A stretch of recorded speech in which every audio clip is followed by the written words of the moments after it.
आप सभी को नमस्कार। मैं हितेश शर्मा। आज सुबह की चर्चा एक बहुत पुरानी कहानी से।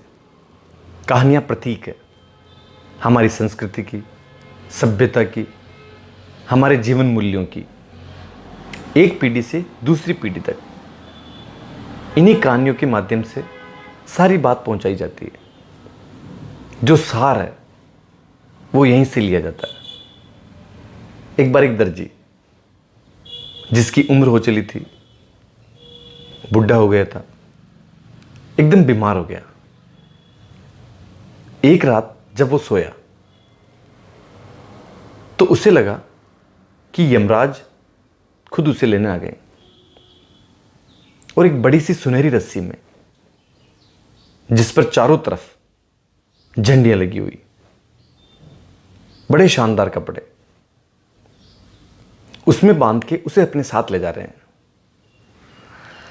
उसने मन ही मन सोचा, इतने अच्छे कपड़े, इतनी अच्छी रस्सी, ऐसा कैसे हो सकता है? क्योंकि उसने ऐसा सुना था कि जो भी बुरे कर्म करता है उसे बड़े बुरे हाल में ले जाते हैं, लेकिन जो अच्छा व्यक्ति हो, जिसके कर्म अच्छे हों, उसे लेने रथ आता है। तो उसने सोचा कि आजकल रथ की जगह सुनहरी रस्सी से ले जाते होंगे। उसने अपने साथ चल रहे यमराज से पूछा कि ये जो सुनहरी रस्सी है, क्या ये रथ की जगह है? मैंने अच्छे कर्म किए हैं, मैं पुण्यात्मा हूं। यमराज जी बोले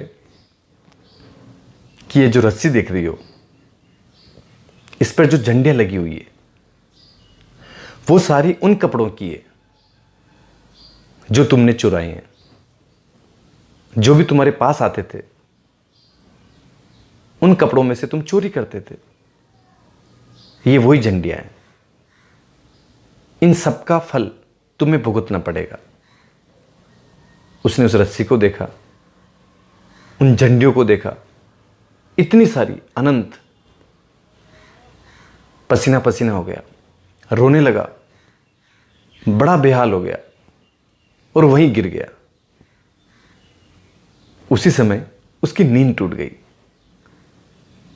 पूरा पसीने से भीगा हुआ। सपना। उसने मन ही मन ईश्वर को धन्यवाद दिया और कहा, काश ये सपना मेरी जवानी में आ जाता। मैं चोरी नहीं करता, ईमानदारी से अपना काम करता। लेकिन अगर अब मैं ठीक हुआ, मैं स्वस्थ हो गया, मुझे जीवन मिला, तो मैं ईमानदारी से अपना काम करूंगा और कभी चोरी नहीं करूंगा। ईश्वर बड़ा दयालु। थोड़े दिनों के बाद वो दर्जी ठीक हो गया। उसने वापस अपनी दुकान जाना शुरू किया। वहां पर उसके दो चेले थे। उसने दोनों को बुलाया और दोनों से कहा कि मैंने अपने पूरे जीवन में कपड़ों की चोरी की है। और उसने अपने सपने वाली सारी बात उन दोनों चेलों को बता दी।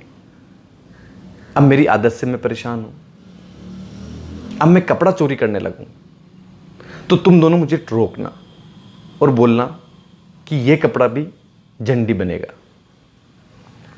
दोनों चेले समझ गए। अब जब भी वो कुछ चोरी करने का प्रयास करता, तो दोनों चेले एक साथ चिल्लाते, यह कपड़ा भी झंडी बनेगा, और वो समझ जाता। थोड़े दिनों के बाद वहां का जो नगर सेठ था, वो अपने लिए कपड़े बनवाने उसके पास आया। बड़ा शानदार कपड़ा, बाहर से मंगाया हुआ। कपड़ा देखकर उसका मन ललचा गया। उसने सोचा कि यहां से तो चोरी करनी है। वो कपड़ा काटने लगा।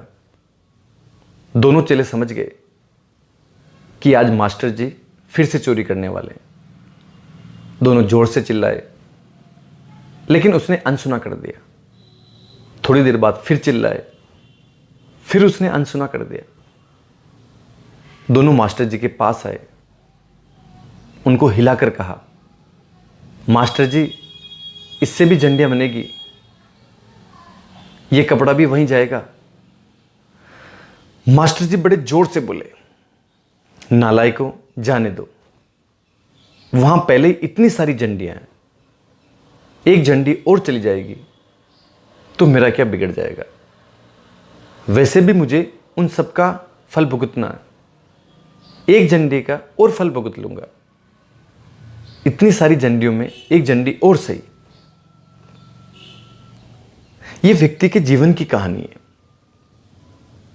आपने अगर अनुभव किया हो तो जब भी कोई व्यक्ति संकट में होता है, परेशानी में होता है, तो हमेशा ईश्वर को याद करता है और ईश्वर से यही प्रार्थना करता है कि एक बार मुझे यहां से निकाल दे, एक बार बचा ले, इस बार सुन ले, ये संकट टल जाएगा, ये परेशानी चली जाएगी, तो मैं अच्छे से रहूंगा, इस आदत को छोड़ दूंगा, फिर से कभी भूल नहीं करूंगा। लेकिन ऐसा होता नहीं है। थोड़े दिनों के बाद फिर वही मन ललचा जाता है, फिर से वही आदत और वहीं से शुरू। जो दोहरापन है, जो दोहरा चरित्र है, वही आदमी को अपनी आदतों से दूर नहीं जाने देता, अपनी आदतों के जाल में पकड़ के रखता है। अगर कोई दूसरा कर रहा होगा तो उसे वो झंडियां याद आ जाएगी, लेकिन अगर खुद करेगा तो अपने मन में हमेशा यही सोचेगा, एक झंडी और सही। इतनी सारी झंडियां पहले से जमा है, एक झंडी और बन गई तो क्या बिगड़ेगा, इस बार कर लूं, एक बार और चोरी कर लूं, पैसे ले लूं, कोई गलत काम कर लूं, एक बार और सही।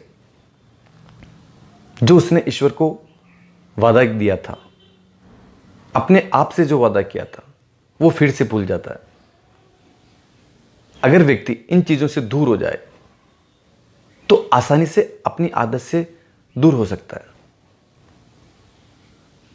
अपने जीवन में हमेशा यह प्रयास करें